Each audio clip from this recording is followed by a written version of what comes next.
دل کی اصلاح کے بارے میں کچھ فرمائیں۔ دل بیمار ہوتا ہے ان خواہشات سے جن کا تعلق نمائش کے ساتھ ہو، لوگوں کے ساتھ مقابلے کا ہو اور یہاں پر سٹے کرنے کا ہو۔ دل پسند کرتا ہے وہ چیز جو اسے یہاں ٹھہرنے میں مدد دے، اس طرح دل بیمار ہو جاتا ہے۔ اور وہ دل جو پسند کرتا ہے اس چیز کو جو اس کو آخرت میں لے جائے گی، وہ اسے طاقت دیتی ہے۔ یعنی کہ دل نے پسند کیا کہ یہاں ٹھہر جاؤ، یہ کرو وہ کرو، تو وہ فرائین والی بات ہے۔ فرعون جب مرنے لگتا تھا تو ان کی ایک روٹین تھی کہ مر تو رہے ہیں، اتنا پیسہ چھوڑ رہے ہیں، کیا بنے گا؟ تو انہوں نے کہا کہ یہ پیسہ ہمارے ساتھ دفن ہوگا، تو وہ پیسہ وہیں دفن ہے ان کے ساتھ۔ وہ سمجھتے تھے کہ شاید یہ ہماری عاقبت میں کام آئے گا، مگر فرعون الگ پڑا ہوا ہے اور پیسہ الگ پڑا ہوا ہے۔ خدا سے یہ دعا کرنی چاہیے، مگر یہ مشکل ہے اور ہر آدمی نہیں کر سکتا کہ یا اللہ اتنا رزق دے جتنا میں استعمال کر لوں، اور استعمال سے بچ جانے والا رزق دے ہی نہ۔ توبہ توبہ، آپ کبھی نہیں کہہ سکتے یہ بات۔ لالچ اسی کا نام ہے کہ انسان سوچتا ہے کہ شاید اس کی مستقبل میں ضرورت ہو، اور مستقبل کے انتظار میں وہ سارا مستقبل ماضی ہو چکا ہوتا ہے، اور جب وہ رخصت ہو جاتا ہے تو مستقبل ہوتا ہی کوئی نہیں ہے۔ پیسہ وہ رکھتا ہے مشکل وقت کے لیے، پہلے پیسہ رکھتا ہے اور پھر مشکل وقت کا انتظار کرتا ہے، تو پھر وہ مشکل وقت آ ہی جائے گا۔ جس نے مشکل وقت کا انتظار کیا اس پر مشکل وقت آئے گا، جس نے اچھے وقت کا انتظار کیا اس پر اچھا وقت آ جائے گا۔ اچھے وقت کا انتظار خدا کی رحمت کا انتظار ہے۔ اگر آپ ایک نسخہ استعمال کر لو کہ اپنے عمل پر انحصار نہ کرو تو بدعملی کا خوف نہیں ہوگا۔ بدعملی کا خوف اسے ہوگا جسے اپنے عمل پر انحصار ہے۔ اگر آپ اللہ کے فضل پر انحصار کر لو تو نہ اچھا عمل، نہ نیک عمل اور نہ بد عمل۔ مطلب اس کا یہ ہوا کہ آپ دعا کیا کرو کہ یا اللہ عمل کے غرور سے بہتر ہے بدعملی پر ندامت، وہ ندامت بہت بہتر ہے۔ سارے بزرگ یہی کہتے آ رہے ہیں کہ گناہوں پر ندامت بہت بہتر ہے عبادت پر غرور سے۔ عبادت کا غرور شیطان کو لے ڈوبا۔ اس لیے دعا یہ کرو کہ یا اللہ ہمیں اپنے سامنے عاجز ہی رکھ، یا اللہ ہمیں دنیا میں عاجز نہ بنا اور دنیا کے سامنے ہمارا عزت وقار قائم رکھ۔ جو خدا کے سامنے عاجز ہو گئے وہی لوگ فلاح پا گئے۔ جن لوگوں نے یہ کہہ دیا کہ اللہ ہی ہمارا رب ہے وہ فلاح پا گئے۔ اللہ رب ہے کا مطلب ہے کہ وہی پالنے والا ہے، وہ رزق دینے والا ہے اور لینے والا بھی وہی ہے۔ پھر اس بات پر انہوں نے استقامت کر لی۔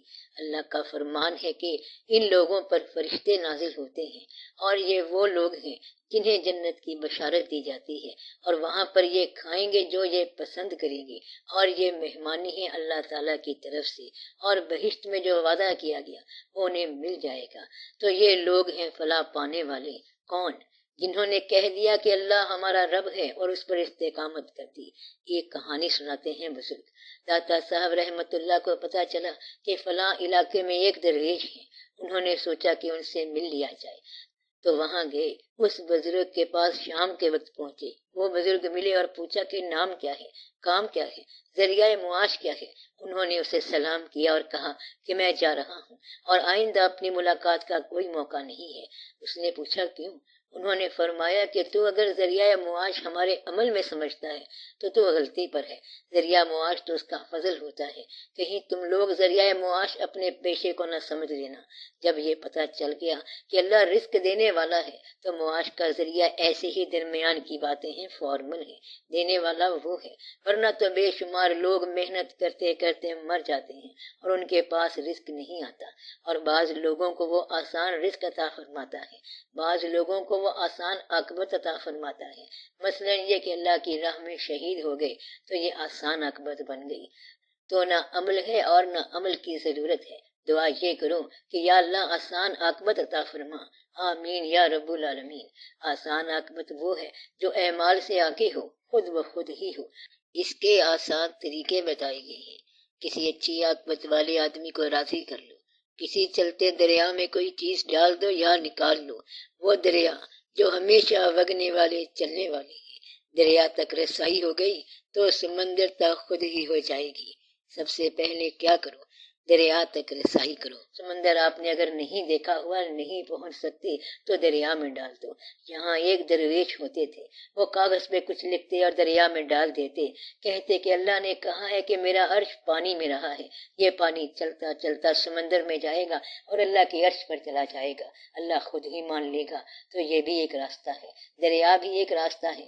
کسی چیز پر اگر آپ کا اعتماد ہو جائے کہ یہ راستہ اللہ کی طرف جاتا ہے تو وہاں دعا کرا لو۔ اللہ کا راستہ اللہ کے بندوں تک پہنچتا ہے تو کسی سے دعا کرا لو، دعا میں شامل ہو جاؤ۔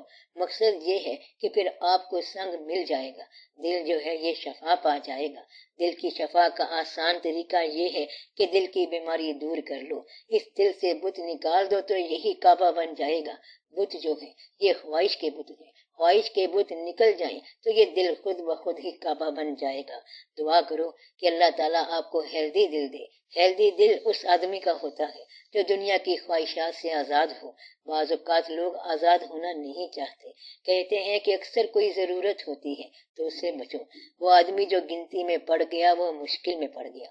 گنتی سے نکلو، تقاضے سے نکلو، پیسے کی محبت سے نکلو، مال کی محبت اور اولاد کی محبت سے نکلو۔ محبت مال دینے سے کرو، مسئلہ حل ہو جائے گا۔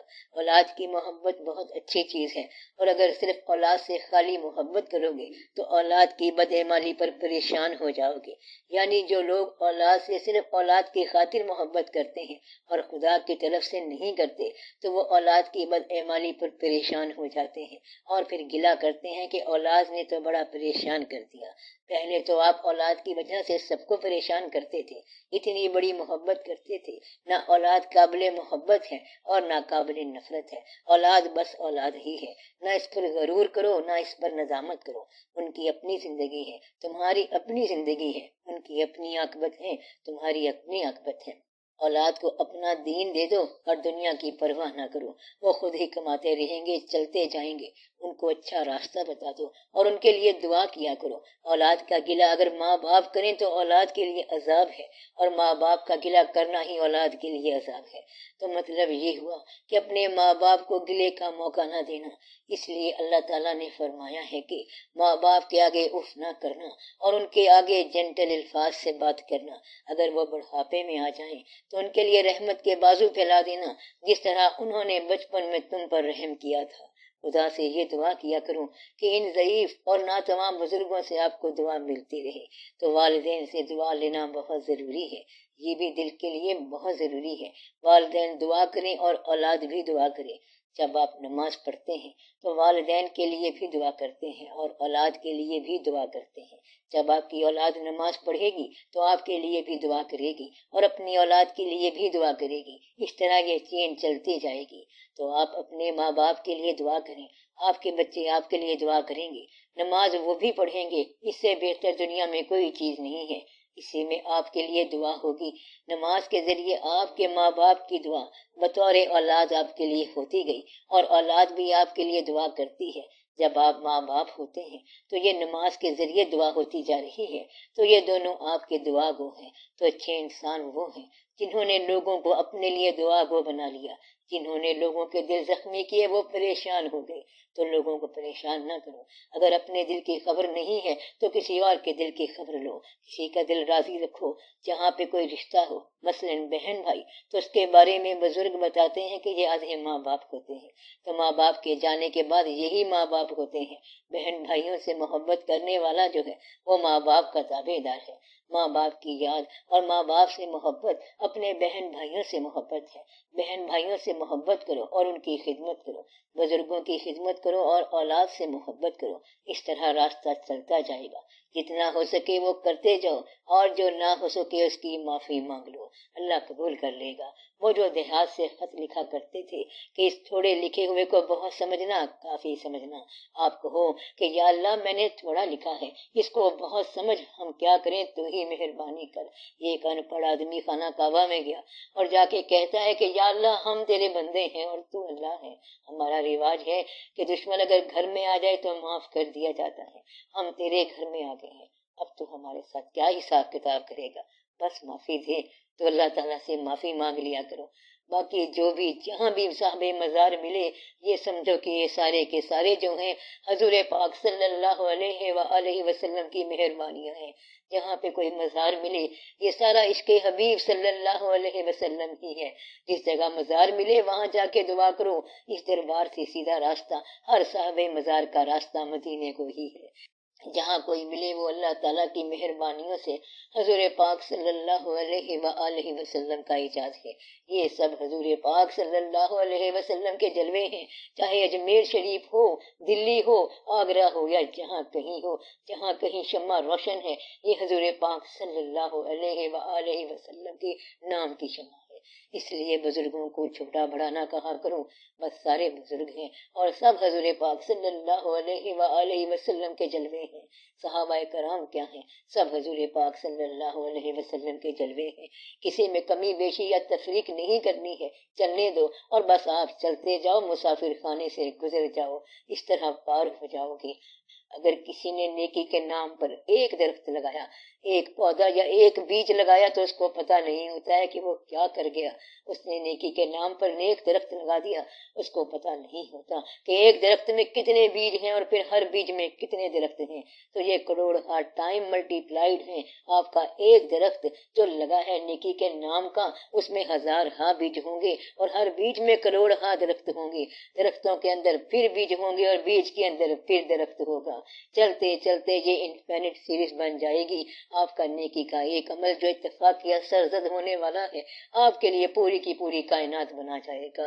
کیا بنا جائے گا؟ انفینٹی کی ایک کائنات. پھر آپ کو سمجھ نہیں آئے گی کہ یہ میں نے کیا کیا. اس لیے اگر نیک راستوں پر کوئی بیج ڈراپ ہو جائے نیکی کا تو وہ بھی ایک انفینائٹ نتیجہ ہے، لامحدود نتیجہ ہے. اللہ کے ایسے کام ہیں، بس کبھی سمجھ آ جائے تو. اس لیے دعا کرو کہ یا اللہ مجھ سے کوئی ایسا کام سرزد ہو جائے، میرے ہاتھ سے کوئی نیک درخت لگ جائے. یہ پھر چلتا جائے گا، ملٹی پلائڈ اور ملٹی پلائڈ ہوتا جائے گا اور پھر یہ جیومیٹرک پروگریشن سے چلے گا. پتہ نہیں کہاں سے کہاں بات چلی جائے گی، انفینٹی در انفینٹی ہو جائے گی. آپ سمجھ رہے ہیں کہ زندگی چلتے چلتے زندگی کے اندر کوئی نیک درخت لگا جانا، نیک کام کر جانا، نیک کرم کر جانا، تو زندگی میں نیک کام کر جانا، وہ پھر بڑھتا جائے گا بڑھتا جائے گا. اللہ کی محبت کا پھل یا درخت اگر دل میں لگ جائے تو اس کو کہتے ہیں کہ الف اللہ چم دے دی بوٹی مرشد من وچ لائی ہو اللہ ہو. یعنی کہ اللہ ایک خوشبودار پودا ہے جو مرشد نے دل میں لگایا ہے. ایک دفعہ پودا لگ گیا تو پھر اس کے بعد اس گلاب کے کلمے ہیں ساری. اصل میں تو کہانی ایک ہے، تو ایک سے سارا فیض ہے. تو اللہ تعالیٰ کی طرف سے تو ایک ہی ہے ذات جس پہ اللہ تعالیٰ خود درود بھیجتا ہے، باقی سب فیض ہے. درود والے کا دعا کیا کرو، درود شریف پڑھا کرو، ایک دوسرے کو معاف کر دیا کرو، ہر ایک کو معاف کر دیا کرو. جس نے معاف کر دیا وہ معاف کر دیا کیا. یہ بات یاد رکھ لو، بدلہ لینے والے کی معافی مشکل ہو جائے گی. اگر آپ قیامت والے دن کسی کا گلہ کر رہے ہوں گے تو ایک فریادی آپ کے خلاف کھڑا ہو جائے گا کہ تم میرا حق ادا کرو.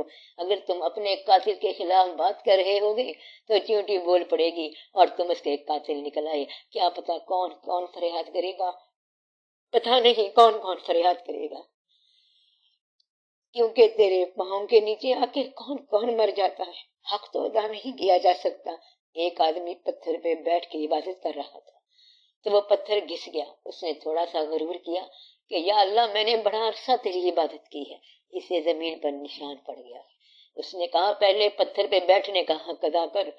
تو یہاں بیٹھنے کا جو حق ہے وہ تو نہیں ادا کر سکتا. اتنا عرصہ زندہ رہنے کا تو حق ادا نہیں کر سکتا اور عبادت کی جو توفیق ملی ہے اس کا حق ادا نہیں کر سکتا. اس لیے دعا کرو یا رب العالمین رحم فرما، یا رب العالمین رحم فرما. آپ لوگ سلامت رہو، آپ لوگ آباد رہو، سب کے لیے دعا کیا کرو. میں آپ کے لیے دعا کرتا ہوں. بس یہ یاد رکھنا کہ اگر اچانک آپ کے ہاتھ سے کوئی درخت لگ گیا تو بڑی دور تک بھاگ جائے گی. موقع تلاش کرتے جاؤ تو کہیں نہ کہیں سے مل جائے گا. اگر نیکی کے 2 قدم ہی چل پڑے تو بڑی بات ہے. مزار پہ پہلا چراغ جلانا مشکل ہوتا ہے، ایک بار جب جلا دیا تو لوگ جلاتے رہتے ہیں، پھر مزاروں کے چراغ بجھتے نہیں ہیں۔ دعا کرو کہ اللہ تعالیٰ مہربانی کرے سب ٹھیک ہو جائے انشاءاللہ۔ صلی اللہ تعالی علی خیر خلقہ و نور عرشہ افضل الانبیاء والمرسلین حبیبنا و شفیعنا سیدنا و سندنا و مولانا محمد و آلہ و اصحابہ اجمعین آمین برحمتک یا ارحم الراحمین۔